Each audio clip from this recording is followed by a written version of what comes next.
What up, what up, what up, man? The real Coach AB here for another daily rant.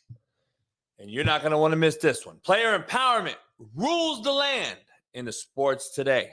All sports, which has trickled over into society.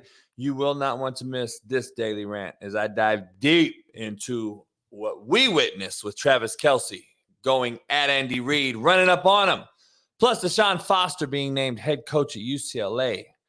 It is a direct correlation of player empowerment. I'm going to dive into it. Plus, so much more. Don't go anywhere. Pound the like, subscribe, and head on over to CoachABStore.com. Grab you some merch. Drop a super chat as we are off for 2 weeks on the Coach AB Show with Big Smitty. But don't go nowhere because this one is about to be epic.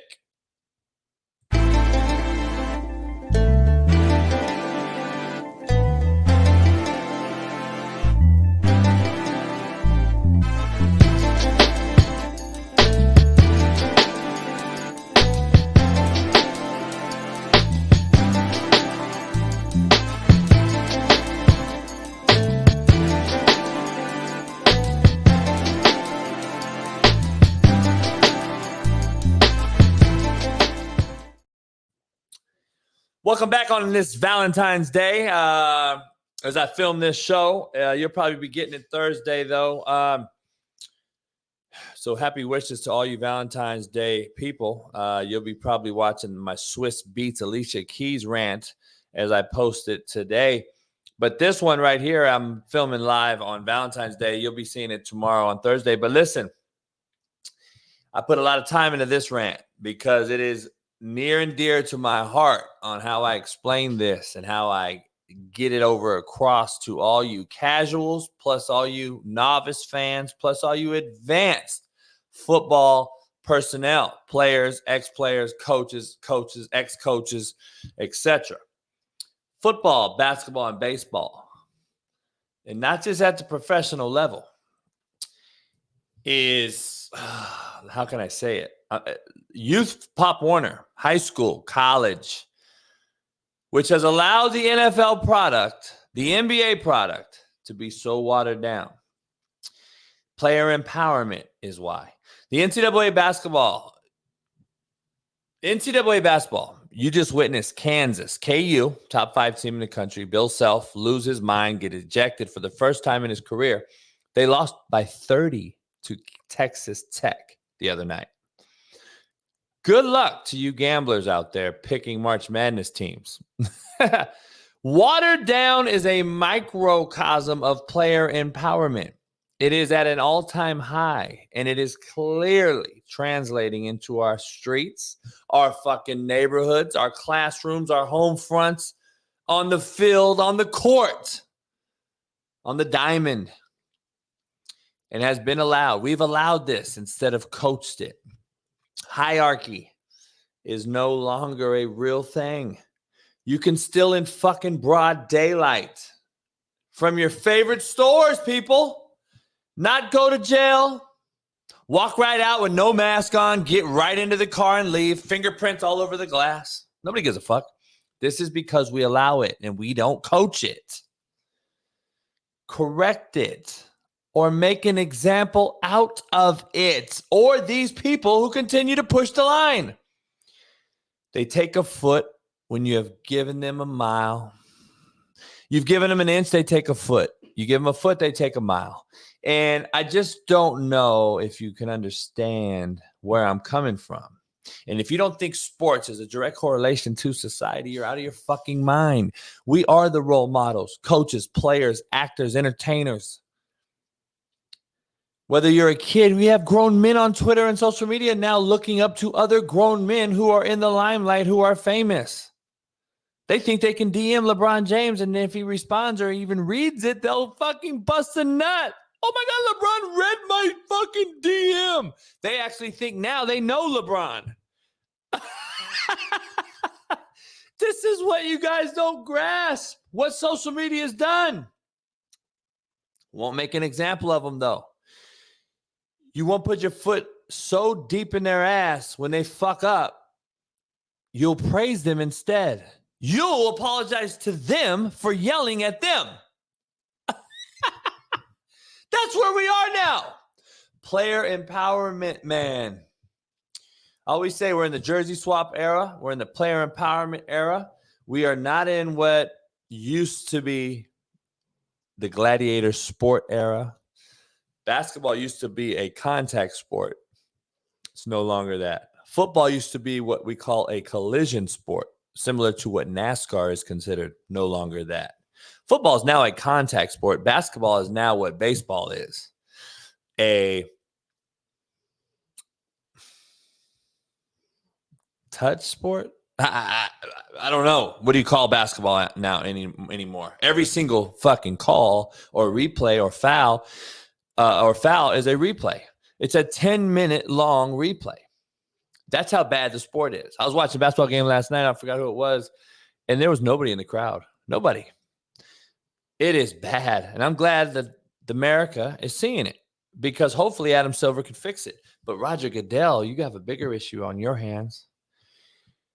But guess what, though? Since we won't do it and we won't put our foot in their ass, guess what, America? I got to just be honest with you guys. It's not the kid who steals' fault. It's not the kid who slaps the coach's arm away's fault. It's our fault. Your fault. My fault. Please make no fucking mistake about this. It is our fault. Not fucking their fault. They only know what they know. Travis Kelce has crossed the line. But this isn't the first type. This isn't the first kind of thing that I've ever seen like this. Okay. Let's be clear about it. I've seen this a lot of times. I've been a victim of it. I've been a proponent of it, and I've been the culprit of it. It happened to me with Malik Henry on Netflix. 300 million people got to see it. Emmett Gooden. But Buckmaster, Dodge City, you saw me on Netflix. Go after him. Him go back at another coach. Listen, and it's happened so many other times that you did not see on camera on a fucking Netflix show. It's happened with Pete Carroll and Nick Saban and Jim Harbaugh, and it happened to so many others. But what is the context? Why is this happening at an all-time high is my question to you. Why is it happening at an all-time high? Why are we seeing this type of behavior at an all-time high? This is the norm. This is what we can see. Coaches getting socked by players on the sideline. Players slapping guys' hands off of them. This is a microcosm of what is happening in the sport. We are allowing it. We're not coaching it. You guys don't understand. It's becoming a bit out of control. It's getting out of control. If you don't believe it, you're missing it. You're missing everything we discuss. So this is the thumbnail. We saw Travis Kelce. We saw this go down, and obviously I think it was probably the biggest play of the game. It was the biggest play in the Super Bowl. I thought the Super Bowl was beyond mid, below mid, whatever you want to call it. But Travis Kelce crossed the line that day. And if you haven't witnessed their podcast, I believe it's New Heights or something like that, Jason and Kelce brothers do. I like Jason a lot. Not a huge fan of Travis, but I like their show, their podcast. I see their clips, their verticals. I've yet to watch a whole show, but I see their verticals, and obviously those are clickbaity, and they get you over there, which is kudos to them for doing it. Everyone else is doing a podcast. I would hate to be just an average Joe human that we all love and need in America, by the way. So all you average Joe humans, keep your head up and keep grinding. But I would hate to be that guy just starting up a podcast. I don't know how they would make it, survive, or even get a fucking view when you have the Kelce brothers and the Pivot and Stephen A. and everyone and their mama, Max Crosby, and Cam Newton and Richard Sherman, and everybody you can think of does a podcast now. and they already are a big name with a major platform behind them. And now you start a show. How are the casual out there fan or just average Joe who once may have something great to say? How are they going to even get a fucking sniff at a monetization on YouTube or anything else? It's taken me a long time to get anything. So I can't even imagine just an average Joe. And listen, it's not a knock on you guys or anybody else out there trying to do it. I would say, fuck it. Do something that someone else says you could not do. Greatest thing in life. So keep grinding and don't do it. But I will say, these cats are cornering the market, monopolizing it. It's almost unfair, but just we live in an unfair world. It is what it is. But everyone and their mama's making a podcast and a show. And listen, cream rises to the top, man. That's why so many content creators exist on TikTok. These fucking weirdos have to come up with whatever to get clicks. Hey, boy, give me that off the shelf. Hey, it's a prank, bro. It's a prank, bro. There's a video over there. Motherfucker grabs someone girl's ass. Oh, no, it's a prank. It's a video. Motherfucker, you getting fucking dealt with. At least these other cats that have a big name are at least legitimate and genuine and talking about something that there is in their wheelhouse. These other cats have to make a name for themselves because they know they can't compete with a big name person who started a show or a podcast. So they have to go do outlandish shit, jackass type of shit to get clicks and likes. That's what society has become. And it all has tied into player empowerment. But take a listen on what Jason asked and told to Travis. And I'm going to break down the context of it all.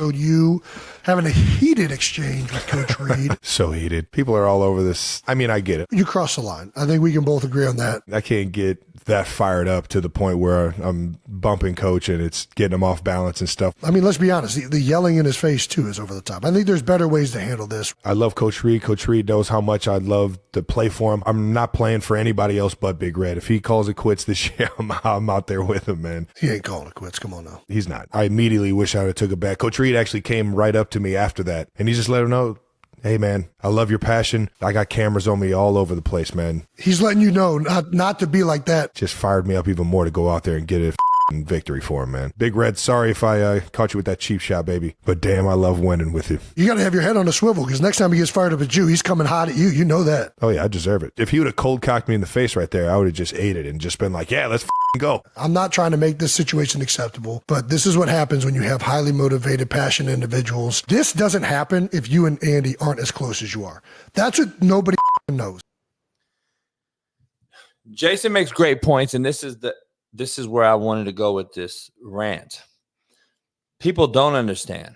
I've had Malik Henry on this show, and everyone sees it, and they're like, oh, my God, why is he on Coach JB's show? They hate each other. See, you casual fanboys out there who know nothing, who only watch edited clips of a show on Netflix, who automatically think they know me, are delusional. You're actually part of the problem in this player empowerment issue. You see a 30-second vertical clip of the Kelce brothers podcast, and you think that is exactly how it went down. Well, listen, that's not. That's what it's called editing. This is not real life. This is a game, a joke, and a mockery of what society really is. When you go out there and you get hit in the fucking mouth in the real world, and then you're like, oh my God, I thought it was like the 30-second edited clip. It's sad to see our youth, our youngsters, actually believe it. Listen, you don't know the highly competitive juices that flow in the football world. That's why I said I'll take Shannon Sharp over Mike Epps all day, because Mike Epps is a general population when it comes to someone saying, I don't want to fight you. I'd rather pull a pistol, because that's what we are nowadays.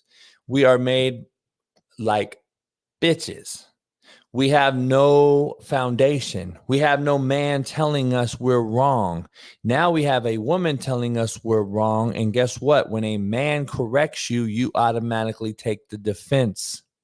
You're on the defensive side of shit because you have had no man tell you you're wrong and you are fucking a piece of shit, you shitbird. And guess what happens? They continue to get their dick sucked by either A, their mama, their auntie, their homies, their coach who don't want them to transfer or whatever, and they think they're the greatest thing since sliced bread. Why do you think 2 stars are asking for $300,000 NIL deals? So stay with me. So Jason said competitive juices flow, but you still were wrong. That's totally 100% correct. Malik Henry and I go at it on the show. Of course, I've known Malik since he was this high. But you all don't know that he ate with me that night. We laugh about it. And he's been on my show several times. I just got him a job at the CFL, playing quarterback again in professional football. This is not a personal thing. This is business. Now, the issue I have with Kelce is he's been in the limelight for all the wrong reason. And now when you run up on Andy Reid, knowing all eyes on you, all the cameras are on you, it is a complete slap in Andy Reid's face, literally and almost figuratively and almost literally, because you know you have all the attention, not only from the jab, but from Taylor Swift, all the cameras. And then you go at Andy Reid, like a guy that's a father figure and a mentor and a person who has made you very, very, very, very rich by getting you the ball in 4 different Super Bowls, 3 which you've won. The respect level and paying the forefathers in this profession, basketball included, and baseball and all professional sports, blows my mind. We're paying no homage to the forefather. Andy Reid's the forefather, Travis Kelce. You blasted him out in public in front of 200 million viewers, and you took away from an overtime, we call it a thriller because this is what we've accepted. Mediocrity is the new excellence. We will call it a thriller of a Super Bowl. I'll call it very, very mid Super Bowl in a watered down era. You'll call it great because the fantasy football people out there will think it's great because somebody got you a 10 grand or 100 grand or something. So you think they're the greatest thing since sliced bread. You probably think Van Scantling or whatever his name is, Valdez Scantling, won you 10 grand on DraftKings because he caught a touchdown and put you over the top. You probably put him in your top 5 wide receivers of all time. That's the reality that we live in. But for you to attack the head coach the way you did, there's 2 parts of it. What Jason just said, which I was leading the show with, there's a competitive side of this that you don't get. You don't understand the relationships that have been built between the two. Andy and him clearly have a relationship that will allow some back and forth. But the player losing this composure in that regard is what is wrong with football today, professional sports today, college football, high school football. What he did is what everyone else will see and do. That is the problem I have with Travis. He doesn't realize the fucking microscope that's over him, the telescope that's on him, the eyeballs that see him. And he's allowed now a whole new generation of kid to think that's okay to do it to their coach. That's the fucking issue I have. That's the problem I have. And I'm just telling you, this is a trickle down deal. This is all trickle down. There's a lot that goes into this. Player empowerment is so real that the media refused to address Travis Kelce going up to Andy Reid in the fashion that he did. You actually watch ESPN, they go, well, Travis Kelce was kind of heated and, heated exchange happened. They don't show the exchange and they just skip right over it. They don't even bring it up. They don't even say and call out Travis Kelce. Where are the nuts of the men out there? Where are you at, ESPN? Where are you at, fucking Fox?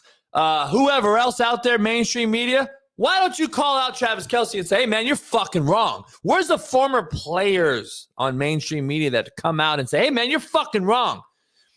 We don't have it. We are fucking protecting players over the coach, over admin, teachers, parents, you name it.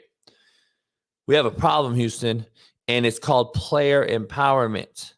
And it blows my mind. And it's sad to see these type of addressings by Andy Reid and so on when we have to defend the player who we already know in person. Andy Reid's a fucking great, legendary California native. We already know what he really thinks. People that know him know what he thinks, but he can't say it. Travis said that he owes his entire career to you, not only because of your play calling, but because how you've helped him learn to manage his emotions. How did you learn that initially with him, and how has that evolved over the years? Yeah, he was emotional today. So I get it. I mean, listen, I have 5 kids, so I get how that goes. The part I love is he loves to play the game, and he wants to help his team win. I mean, it's not a selfish thing. That's not what it is, and I understand that. And so, it's not a selfish thing. Listen, Andy Reid's gonna, whatever he says is gonna be the gospel to the Queendom fan base, to the novice fan. He's gonna say the right things, and that's gonna be clipped out, and everyone's gonna say, "Well, Coach Brown, Andy Reid said it's okay, so you're wrong, Coach Brown." See, that's the world we live in now. When that's coaches and we all know the real is like Andy Reid's like, "Listen, this fucking punk ass motherfucker ran up on me, but I got to eat it." And listen, even though that's happened with players that I've had, I've said exactly this punk motherfucker. He's soft ass enabled. I still love the kid. Andy still loves Travis. But understand, it's not just about what's transpiring in that game. It's happening across the world and all the motherfuckers looking at that game. And then for Travis to come out now. I got the greatest coach this game has ever seen. He's unbelievable at not only dialing up plays and having everybody prepared, but he's one of the best leaders of men that I've ever seen in my life. And he's helped me a lot with that, with channeling that emotion, with channeling that passion. And I owe my entire career to that guy and being able to kind of control how emotional I get.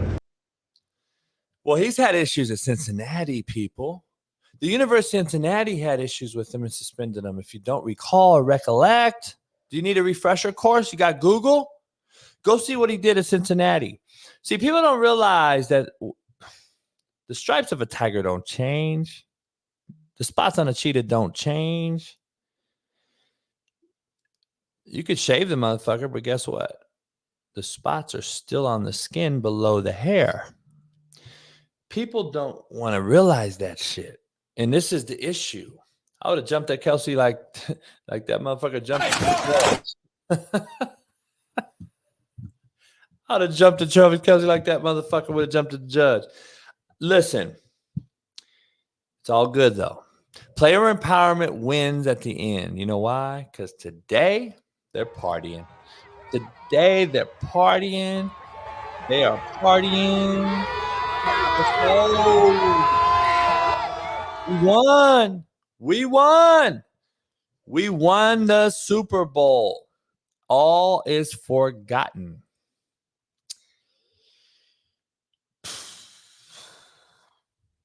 Listen, man. Deshaun Foster was named head coach of UCLA. If you don't think Deshaun Foster being named head coach at UCLA is a direct correlation of player empowerment, you are sadly confused. You are sadly confused at what's going on at the college football level, which is transcending to the NFL level. Between the portal, NIL, and player empowerment demanding a bag of money before they show up to your campus, you are blinded, or you're deaf, or you're just ignorant and flat out refuse to believe what's going on. Let me show you the athletic director at UCLA introducing the new head coach at UCLA. We want somebody that wants to be a Bruin. Well, we didn't get somebody that wants to be a Bruin. We got a Bruin. Come on out, coach. Your new head coach.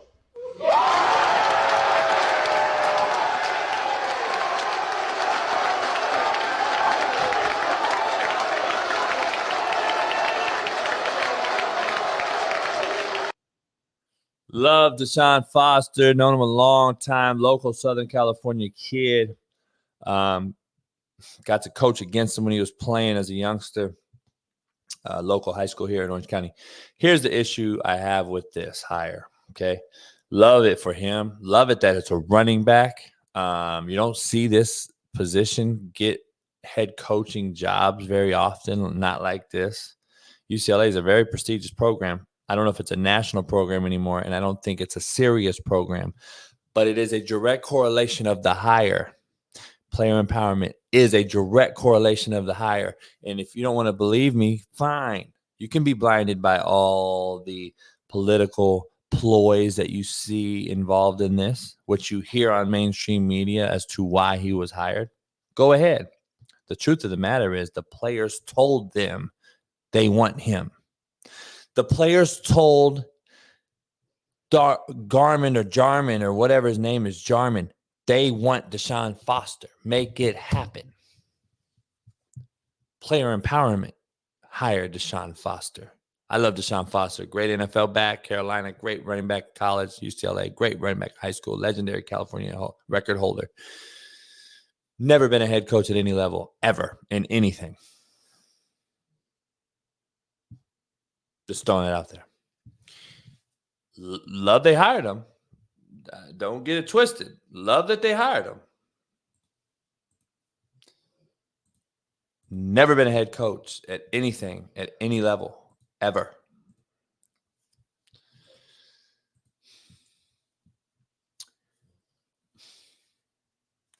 You could say what you want to say.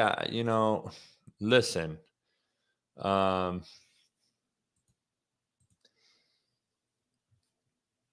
Player empowerment clearly hired the coach. Like, if you don't believe that's true, then you're just delusional. It's okay. It really is. It's okay. But you're delusional if you don't think it's real. Take a listen to what he's had to say about recruiting. Recruiting landscape compared to what it was like under Chip Kelly. It's just more of a national, like I was saying, it's just more of a national thing that we're going to be doing. UCLA's brand is national. This isn't something that's a West Coast thing. If you look at all of the sports, they have athletes from everywhere. Both basketball teams, they're over in Europe, and so this brand travels. We just have to get out there and recruit and put in the work, develop the relationships, and then you can get the kids. It's just not go over there, see him, and then they're just going to jump on. You have to make it warm, let them see what we're doing here, and make it something that they can't resist. So when you're looking for guys on your staff, tight ends coach, whatever the case, is part of the resume you're looking for is their experience as a recruiter? That is something that I'm looking for, but if he lacks in that, I'm going to pick that up for him. Okay. You know what I mean? Listen, I love Deshaun, man, and I can't tell you how excited I am for him and how I hope that he does a great job there. I can't. But as a realist and a truth teller, I have to also tell you he's delusional. He's speaking as a rookie in this profession. He's speaking as a rookie, as a fish out of water, who's now addressing the media for the first time as a head coach and doesn't know what to say because he's yet to do what he's saying. He wants to be a national program. Fine and dandy. Pete Carroll did it at USC. UCLA did it with Bob Toledo and Terry Donahue. They've had we're more Western geographically as far as Western, Southwest Texas, little Louisiana, Arizona, we recruited that way, but it's Donahue and Toledo for years, Skip Hicks and all these great running backs that came from Texas. National, UCLA's never really been national when it comes to recruiting in football. Basketball, yes. Football, no. Of course, Lou Alcindor, Kareem Abdul-Jabbar was a New Yorker. John Wooden went national in basketball, of course. Football, they've never really been truly national. So I would love to see him go national. I don't know if UCLA is a serious program. And player empowerment is existing at an all-time high. The reason I said he sounds like a rookie head coach is because he said that if a coach can't recruit, it's okay. I will pick up the pace, the slack. I will pick up where he cannot. That's a false narrative. That's a fallacy. This is NIL days now. This isn't loyalty speaks volumes. These kids don't give a fuck about you being loyal and showing your face. They don't care how many times you talk to them. You could talk to them till you're blue in the face for 4 fucking years. And if Alabama comes in hour 23 and gives them a bigger bag, guess where the kid's going? You've wasted 4 years of your breath, your time, your life, staying away from your family, worried about another motherfucker's son when your son's lacking attention at home. You see this whole fucking snowball effect that is having on the youth is because of situations like this. Now, I love his passion and how he's speaking, but the truth of the matter is it's not real. You better go get a fucking full staff of go-getters. Full staff. If that was me, I'm saying everybody has to be able to recruit at a high level or I'm not hiring you. See what I'm saying? Total different words being spoken if I'm the head coach of UCLA. When he asked you, hey, coach, how important is it to be a recruiter? It's number one. We have to have go-getters. He went on to say we have to have good coaches first. Coaches don't win you games anymore. Players win you games, and the ability to keep them from entering a portal wins you games. Not a mercenary band of brothers who comes every semester because of a bag of money. And you don't want recruiters, you want coaches? What are you coaching? D3 players? Go get them, coach. Go fucking coach them up. Guess what? You're going to get beat by 50 to Alabama when they have better players than you. I hope they're well coached, though. This is a mercenary business now, and it's ran by the players. The hierarchy's gone. It is player empowerment. You better go get fucking 10 go-getting recruiting dogs at coach. Fuck calling a play. Have you heard Dan Lanning come out and tell you guys out there, young coaches, that anybody can call plays? Go get the dudes. And it ain't no more loyalty in this business. It's NIL deals, period. It is a fucking pay to play. And this is, again, we hire a guy who I love to death, Deshaun Foster. I love him to death, but he's not ready to do this. And there's a reason Chip Kelly left, people. Why did Chip Kelly leave a head coaching job to go be an OC? Because, A, he didn't get a job at the Seattle Seahawks as the OC. That's what he wanted to do. He didn't get it. So guess what? The next best thing is what? Ohio State offensive coordinator. UCLA is not a serious place. It's not a fucking serious program. So guess what? I'll go to Ryan Day, who I coached in college. I'll go coach with him. Because I know I'm fired anyway, or I'm going to quit anyway at UCLA next year when we don't have enough money and resources to pay big-time players. That's why you can't go national, as Deshaun Foster just eloquently stated. Having said that, though, Chip Kelly sees it and knows it and now is smiling at it and saying, good luck, dude. Good luck. I love you, too. I'm sure he loves Deshaun, too. He hired him. But good luck.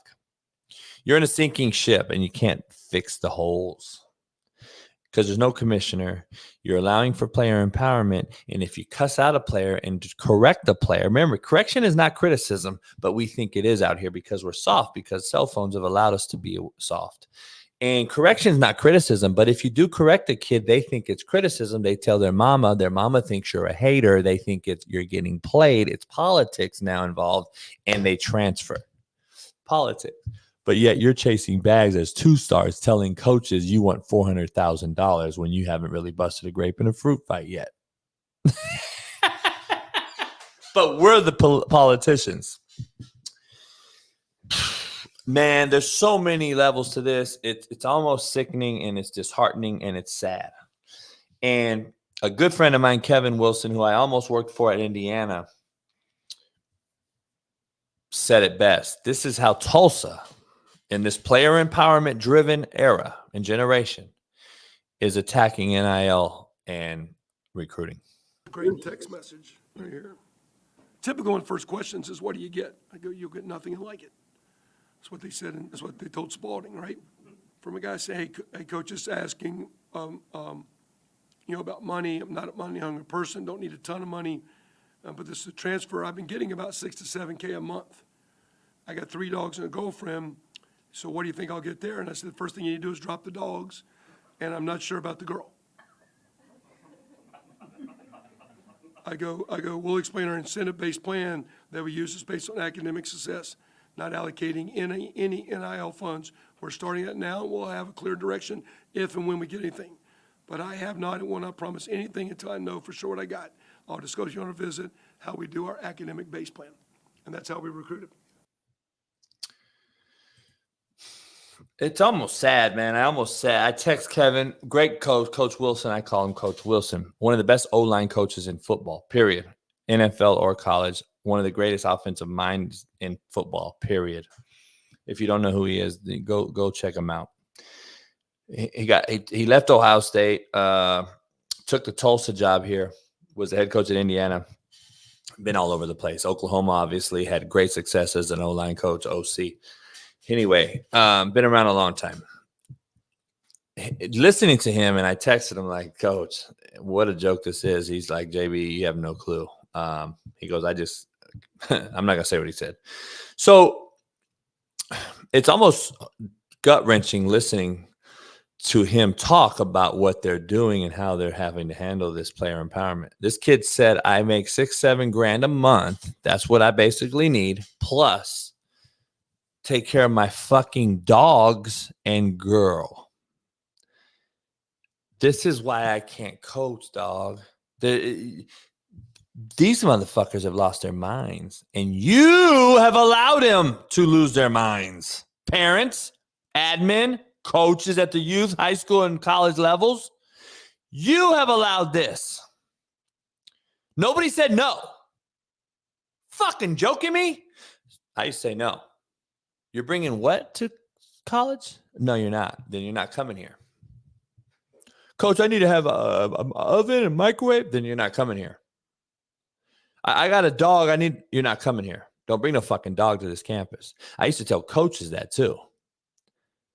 And I'm sitting in my office with Stogie on my lap, motherfucking a coach telling him, you better not ever bring a fucking dog to this fucking job.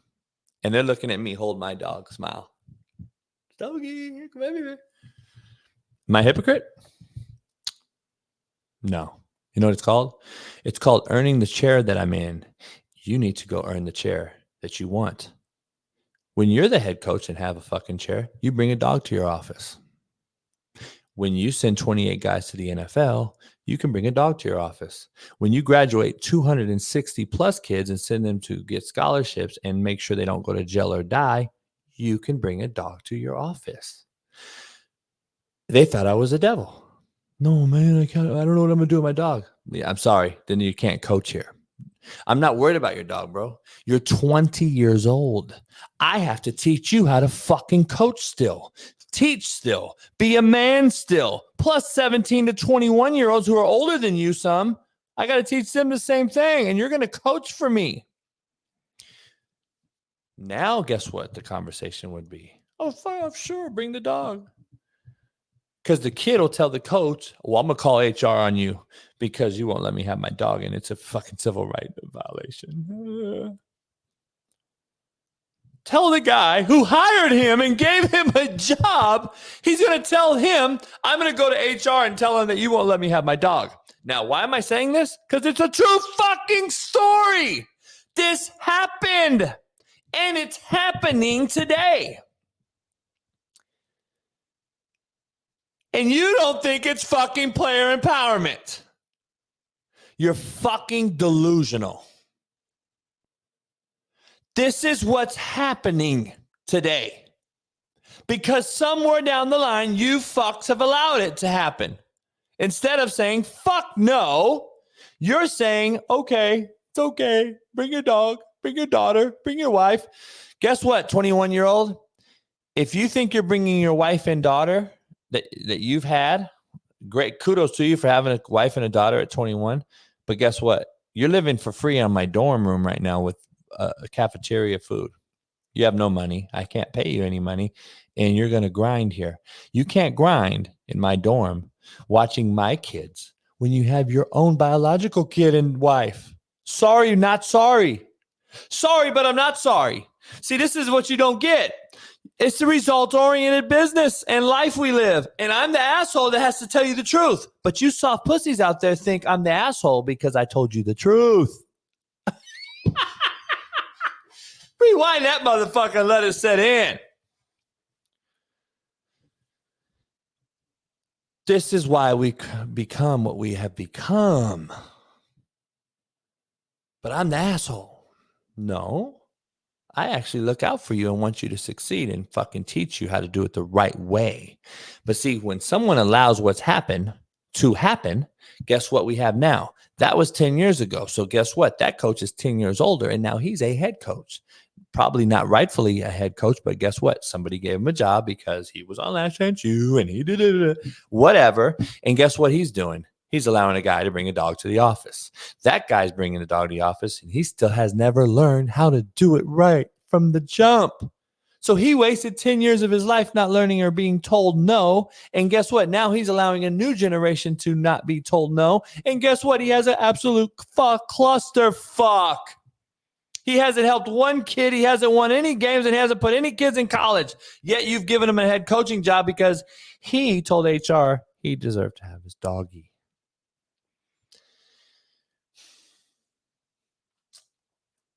Feelings have gotten in the way of results. We now are worried about feelings over results. That is why Deshaun Foster is hired as the head coach of UCLA. No knock on him. Wish him luck. But the truth of the matter is, he's delusional, dog. I'm just being honest.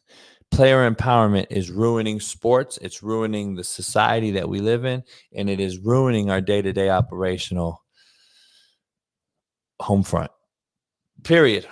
And our home front trickles down into the classroom, which trickles down onto the football field, basketball court, baseball diamond, swimming pool, dojo, boxing ring.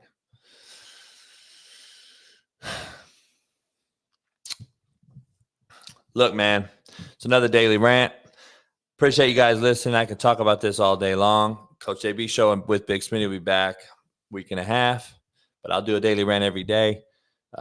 Enjoy this one, and we'll see you tomorrow, Friday, for some free game Friday daily rants, as I'm breaking down a entire new topic you won't want to miss.